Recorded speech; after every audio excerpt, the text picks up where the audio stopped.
அனைவருக்கும் வணக்கம். கிரிஜா சமையலுக்கு அன்புடன் வரவேற்கிறேன். இன்றைக்கி நம்ம கிரிஜா சமையலில் தேங்காயை வச்சு 3 வகையான ஸ்வீட் ரெசிபி சிம்பிளாக எப்படி செய்கிறதுன்னு தான் பார்க்க போகிறோம். இதில் உள்ள முக்கியமான குறிப்பு, நான் இது எல்லாத்துக்குமே டெசிகேட்டட் கோகோனட், அதாவது தேங்காய் தூள் இருக்கும்ல கடையில், அதை தான் நான் யூஸ் பண்ணியிருப்பேன். இந்த ஸ்வீட் ரெசிபிலாம் நீங்கள் டெசிகேட்டட் கோகோனட்லேயுமே செய்யலாம். அப்படி இல்லைன்னா துருவி வச்சுருந்த தேங்காயை நீங்கள் மிக்சியில் போட்டு அரைச்சிட்டு தேங்காய் பாலத்தை நீங்கள் தனியாக வடிகட்டி எடுத்துக்கணும்.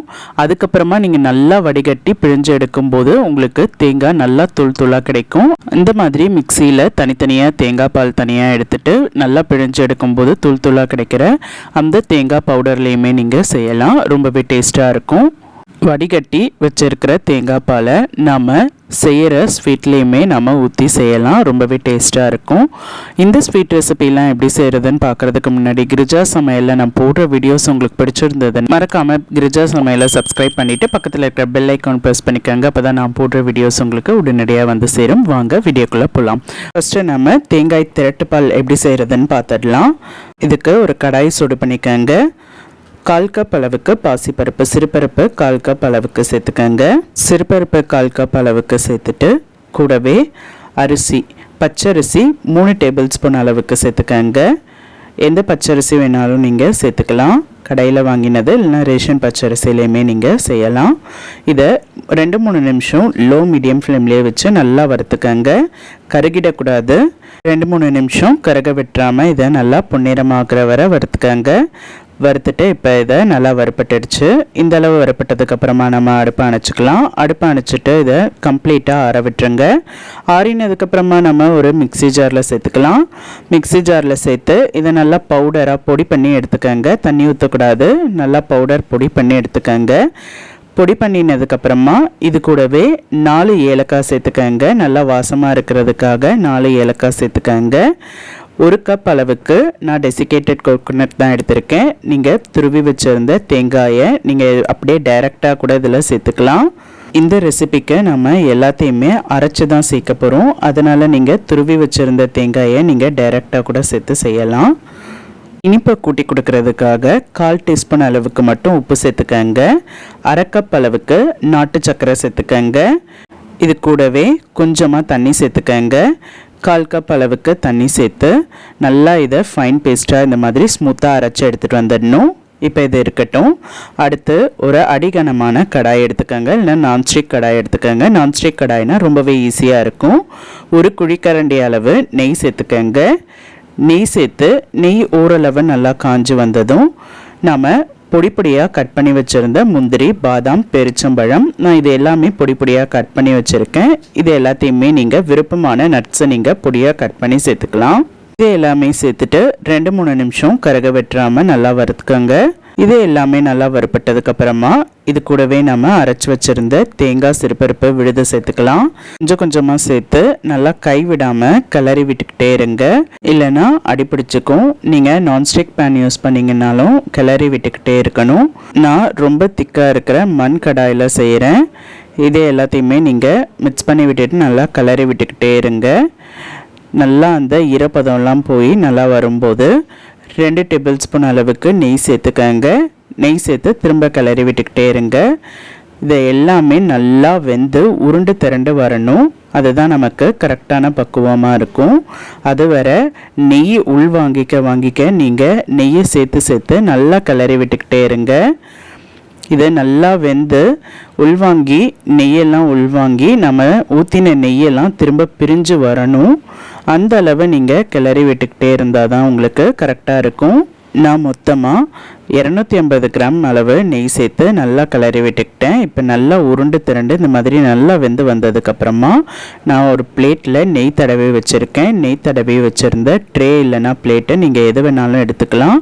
இப்போ அணைச்சிட்டு உடனே நீங்கள் பிளேட்டில் மாற்றிக்கணும். கடாயிலே வச்சுருந்தா அந்த சூட்டில் இன்னும் நல்லா இறக்கி வந்துடும்.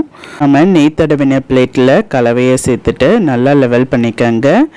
நல்லா உங்களுக்கு எந்த அளவு ஷேப் வேணுமோ அந்த அளவு நீங்கள் நெய் தடவிட்டு நல்லா லெவல் பண்ணிக்கங்க. அடுத்து நீங்கள் 1/2 மணி நேரம் இதை நல்லா ஆற விட்டுருங்க.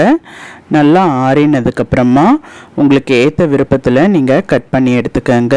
உங்களுக்கு எந்த ஷேப் வேணுமோ அந்தளவு நீங்கள் சைஸு ஷேப்பை பார்த்து நீங்கள் கட் பண்ணிக்கோங்க. கட் பண்ணி நம்ம எடுத்தால் தேங்காய் திரட்டு பால் சூப்பராக ரெடி ஆகிடுச்சு. நீங்களும் இந்த ஸ்வீட் ரெசிபியை உங்கள் வீட்டில் ட்ரை பண்ணி பாருங்கள். அடுத்து நம்ம தேங்காய் பர்ஃபி எப்படி செய்கிறதுன்னு பார்த்துடலாம். இதுக்கு தேவையான பொருட்கள் என்னென்னு பார்த்துடலாம். நான் 1/2 லிட்டர் அளவு பால் எடுத்திருக்கேன்.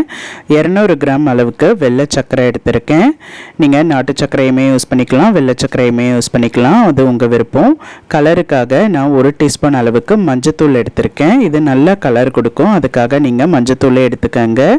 ஃபஸ்ட்டு நம்ம 3 டேபிள் ஸ்பூன் அளவுக்கு மட்டும் பாலை மஞ்சத்தூளில் சேர்த்து இதை ஒரு ஸ்பூனை வச்சு நல்லா மிக்ஸ் பண்ணி எடுத்துக்கோங்க.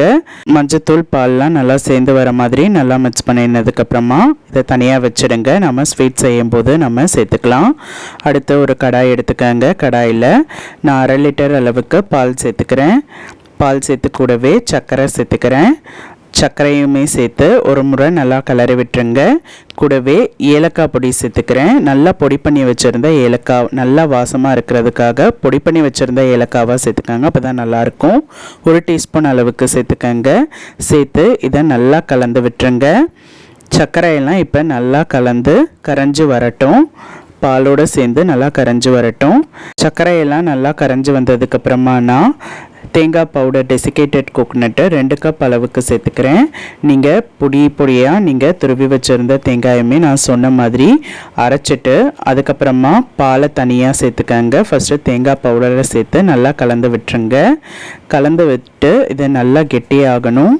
வரை நல்லா கலந்து விட்டுக்கிட்டே இருக்கணும். கூடவே 2 பிஞ்ச் அளவுக்கு மட்டும் உப்பு சேர்த்துக்கங்க. ஒரு 1/4 டீஸ்பூன் அளவுக்கு உப்பு சேர்த்து இதையும் நல்லா கலந்து விட்டுருங்க. எந்த ஸ்வீட் ரெசிபினாலும் நம்ம உப்பு சேர்க்கும் போது அந்த இனிப்பு சுவையை கூட்டி கொடுக்கும், அதுக்காக நம்ம உப்பு சேர்த்துக்கிறோம். இது கூடவே இப்போ கலருக்காக நம்ம மஞ்சத்தூளையும் பாலையும் சேர்த்து கலந்து வச்சுருந்தோம்ல, அந்த கலவையை நம்ம இதில் சேர்த்துக்கலாம். சேர்த்து நல்லா கலந்து விட்டுருங்க. நல்லா கலந்து விடும்போதே உங்களுக்கு தெரியும், பார்த்தாலே நல்ல கலர் வரும். நம்ம மஞ்சத்தூள் சேர்த்த அந்த வாடையெல்லாம் பச்சை வாடையெல்லாம் இருக்காது. நீங்கள் எந்த ஸ்வீட் ரெசிபினாலும் உங்களுக்கு கலர் கொடுக்கணுன்னா நல்லா மஞ்சத்தூள் சேர்த்துக்கங்க, உங்களுக்கு நல்ல கலர் கிடைக்கும். நம்ம மஞ்சத்தூள் சேர்த்து நல்லா கலந்து விட்டதுக்கப்புறமா நல்லா கெட்டியாகி வரும். கெட்டியாகி வரும்போது 1/4 கப் அளவுக்கு ஃப்ரெஷ் க்ரீம் சேர்த்துக்கங்க. ஃப்ரெஷ் க்ரீமு ஆப்ஷனல் தான். நமக்கு பாலோட சேர்ந்து அந்த ஃப்ரெஷ் க்ரீமும் சேர்க்கும்போது நல்ல ரிச்சான டேஸ்ட் இருக்கும், அதுக்காக நான் ஃப்ரெஷ் க்ரீம் சேர்த்துக்கிறேன். உங்களுக்கு விருப்பம் இருந்தால் சேர்த்துக்கங்க, அப்படி இல்லைன்னா ஃப்ரெஷ் க்ரீமை நீங்கள் விட்டுறலாம். இது நல்லா திக்காகி வரணும். ஃப்ரெஷ் க்ரீமும் சேர்த்துருக்கிறதுனால நல்லா இன்னும் நல்லா இலகி வந்துடும். நல்லா திக்காகி நம்ம கலரை நல்லா திக்காகி வரும். கடைசியாக 2 டேபிள் ஸ்பூன் அளவுக்கு நெய் சேர்த்துக்கங்க. கூடவே டெசிகேட்டட் கோகோனட்டு 2 டேபிள் ஸ்பூன் அளவுக்கு சேர்த்துக்கங்க. சேர்த்து இதை நல்லா கலந்து விடும்போது நல்லா நமக்கு கெட்டியாகி வந்துடும். நல்லா கெட்டியாகி உருண்டு திரண்டு வரும்போது நெய் தடவி வச்சுருந்த பிளேட்டில் நம்ம இதை சேர்த்துக்கலாம். இல்லைன்னா உங்ககிட்ட ட்ரே இருந்ததுன்னா நீங்கள் ட்ரேலையுமே நீங்கள் சேர்த்துக்கலாம். சேர்த்து இதை நல்லா லெவல் பண்ணி விட்டுருங்க. கரண்டியை வச்சு நல்லா தோசை கரண்டியில் உங்களுக்கு நல்லா லெவல் பண்ணி விடுறதுக்கு ஈஸியாக வரும். நல்லா லெவல் பண்ணி விட்டதுக்கப்புறமா 20 நிமிஷமும் இதை அப்படியே ஆற விட்டுருங்க. உங்களுக்கு சில்வர் லீஃப் அந்த கோட்டிங் ஸ்வீட் கோட்டிங்க்கு சில்வர் லீஃப் இருக்கும்ல, அது உங்களுக்கு விருப்பம் இருந்ததுன்னா நீங்கள் இதை மேலோட்டமாக நீங்கள் ஒட்டி சேர்த்துக்கலாம். ஸ்வீட்டுக்கு நல்லாயிருக்கும், அதுக்காக இதை அலங்காரத்துக்காக நான் சேர்த்துருக்கேன். அப்படி இல்லைன்னா வேண்டாம், டெசிகேட்டட் கோகோனட்டையே நீங்கள் மேலோட்டமாக நீங்கள் துருவி கூட சேர்த்துக்கங்க. அடுத்த 20 நிமிஷம் ஆறினதுக்கப்புறமா உங்களுக்கு ஏற்ற விருப்பத்தில் நீங்கள் இதை பீஸ் போட்டுக்கங்க. பீஸ் போட்டிங்கன்னா உங்களுக்கு சூப்பரான தேங்காய் பர்ஃபி ரெடி ஆகிடுச்சு. நீங்களும் இந்த தேங்காய் பர்ஃபியை உங்கள் வீட்டில் ட்ரை பண்ணி பாருங்கள். அடுத்து நம்ம கோதுமை மாவு தேங்காயை வச்சு ஒரு குக்கீஸ் எப்படி செய்கிறதுன்னு பார்த்துடலாம். இதுக்கு 150 கிராம் அளவுக்கு வெண்ணெய் எடுத்துக்கங்க. வெண்ணெயை மிக்ஸி ஜாரில் சேர்த்துக்கங்க. அன்சால்டட் பட்டராக எடுத்துக்கங்க. மிக்ஸி ஜாரில் சேர்த்து நல்லா இதை அரைச்சிக்கங்க. அரைச்சிட்டதுக்கப்புறமா 1 கப் அளவுக்கு 150 கிராம் அளவுக்கு வெண்ணெய் நாட்டு சர்க்கரை ரெண்டுமே சேமான அளவு சேர்த்துக்கங்க. 150 கிராம் நாட்டு சர்க்கரையுமே சேர்த்து தண்ணி ஊற்றாமல் இதை நல்லா அரைச்சிக்கங்க. அரைச்சி எடுத்துகிட்டு வந்தது இதை தனியாக வச்சுடுங்க. அடுத்து நான் 250 கிராம் அளவுக்கு கோதுமை மாவை ஒரு பாத்திரத்தில் சேர்த்துக்கிறேன். 2 கப் அளவுக்கு கோதுமை மாவு, 1/2 டீஸ்பூன் அளவுக்கு உப்பு சேர்த்துக்கங்க. கூடவே 1 கப் அளவுக்கு டெசிகேட்டட் கோகோனட் சேர்த்துக்கங்க. இது கூடவே 1 டீஸ்பூன் அளவுக்கு பேக்கிங் பவுடரு, 1/2 டீஸ்பூன் அளவுக்கு பேக்கிங் சோடா சேர்த்துக்கங்க. இது எல்லாத்தையுமே நீங்கள் நல்லா ஒரு முறை கலந்து விட்டுருங்க. நல்லா கலந்து விட்டதுக்கப்புறமா நம்ம அரைச்சி வச்சுருந்த வெண்ணெய், நாட்டு சர்க்கரையை சேர்த்து அரைச்சி வச்சுருந்த விழுதை சேர்த்துக்கலாம். சேர்த்து இதையுமே நல்லா கலந்து விட்டுருங்க. நீங்கள் ஒரு ஸ்பேச்சுலா வச்சு கலந்து விட்டுக்கலாம். அப்படி இல்லைன்னா கையிலேயே நீங்கள் கலந்து விட்டுக்கலாம். உங்களுக்கு எப்படி ஈஸியாக இருக்கோ அந்த மாதிரி கலந்து விட்டுருங்க. 1/2 டீஸ்பூன் அளவுக்கு வெண்ணிலா எசன்ஸ் சேர்த்துக்கங்க. இது நல்லா வாசமாக இருக்கும். அதுக்காக 1/2 டீஸ்பூன் அளவுக்கு வெண்ணிலா எசன்ஸ் சேர்த்து அதுக்கப்புறமா நீங்கள் கைகளாலேயே நல்லா ஒரு முறை கலந்து விட்டுருங்க. அடுத்து நம்ம இதில் கொஞ்சம் கொஞ்சமாக பால் சேர்த்து சப்பாத்தி மாவு பதத்துக்கு நல்லா உருண்டு திரண்டு நல்லா பிசைஞ்சிக்கலாம். நல்லா சேர்ந்து வர மாதிரி நல்லா பிசைஞ்சுக்கங்க. இந்த மாதிரி சப்பாத்தி மாவு பதத்துக்கு நல்லா கையில் ஒட்டாத அளவு பிசைஞ்சு வச்சுட்டு இதை 1 மணி நேரம் அப்படியே விட்டுருங்க. 1 மணி நேரம் விட்டிங்கன்னா நல்லா மாவு நல்லா ஊறி வந்திருக்கும். இப்போ கைகளாலேயே சின்ன சின்ன உருண்டைகளாக உருட்டிக்காங்க. உருட்டி மேலோட்டமாக ரொம்ப தின்னாக தட்டாமல் லைட்டாக திக்காக தட்டிக்காங்க. இந்த பிஸ்கெட்டு குக்கீஸ்லாம் தட்டுவோம்ல அந்த மாதிரி லைட்டாக ப்ரெஸ் பண்ணிக்காங்க. ப்ரெஸ் பண்ணிவிட்டு தேங்காய் பவுடரில் திரும்ப நம்ம அதை போட்டு புரட்டி எடுத்துக்கலாம். இது கோட்டிங்க்கு நல்லாயிருக்கும். அதே மாதிரி ஃப்ளேவரும் நல்லா கொடுக்கும். அதுக்காக இதை மட்டும் நீங்கள் மறக்காமல் இந்த ஸ்டெப் ஃபாலோ பண்ணிக்கங்க. அடுத்து ஒரு அடிகனமான பாத்திரத்தை சூடு பண்ணிக்கங்க. அடுத்து அது உள்ள ஒரு பிளேட்டை வச்சு அதுக்கு மேலே நான் குக்கீஸ்லாம் வச்சுட்டேன். குக்கீஸை வச்சுட்டு மீடியம் ஃப்ளேம்லேயே வச்சுக்கோங்க. மீடியம் ஃப்ளேம்லேயே வச்சுட்டு 30லேருந்து 40 நிமிஷம் அப்படியே விட்டுருங்க. ரொம்ப ஹையாகவும் வச்சிடாதீங்க, அடியில் பிஸ்கெட்லாம் கருகி போயிடும். இல்லை ரொம்ப லோவாக வச்சிங்கன்னா வேகிறதுக்கு ரொம்ப நேரம் எடுக்கும். அதனால் மீடியம் ஃப்ளேமில் வச்சுட்டு உங்களுக்கு கருகாத அளவு நீங்கள் அப்பப்போ செக் பண்ணிக்கிட்டே இருக்கணும். 30லேருந்து 40 நிமிஷம் நீங்கள் அப்படியே விட்டிங்கன்னா மீடியம் ஃப்ளேம்லேயே உங்களுக்கு நல்லா வெந்து வந்துடும். நீங்கள் செக் பண்ணி பார்த்துக்கங்க. செக் பண்ணி பார்த்துட்டு தேவைப்பட்டதுன்னா இன்னும் கொஞ்சம் நேரம் நீங்கள் அடுப்பில் வச்சுக்கலாம். அதே நேரத்தில் நீங்கள் குக்கீஸை ரொம்ப நேரம் வச்சுட்டிங்கனாலும் உங்களுக்கு ரொம்ப ஹார்ட் ஆகிடும். அதையும் நீங்கள் செக் பண்ணிக்கோங்க. ஓரளவு நல்லா சாஃப்டாக வந்ததுக்கப்புறமா நீங்கள் அடுப்பை அணைச்சிக்கோங்க. அடுப்பை அணைச்சிட்டு அதுக்கப்புறமா நீங்கள் மூடி போட்டு ஆற விட்டுருங்க. ஆறினதுக்கப்புறமா நம்ம குக்கீஸ் சூப்பராக ரெடி ஆகிடும். நீங்களும் இந்த ரெசிபியெல்லாம் உங்கள் வீட்டில் ட்ரை பண்ணி பாருங்கள். ட்ரை பண்ணி பார்த்துட்டு எப்படி இருந்ததுன்னு சொல்லுங்கள். பிடிச்சிருந்ததுன்னா மறக்காமல் கிரிஜா சமையலுக்கு சப்ஸ்கிரைப் பண்ணிக்கோங்க. அடுத்த கிரிஜா சமையலில் வேறு ஒரு ரெசிபியில் நான் மீட் பண்ணுறேன். நன்றி, வணக்கம்.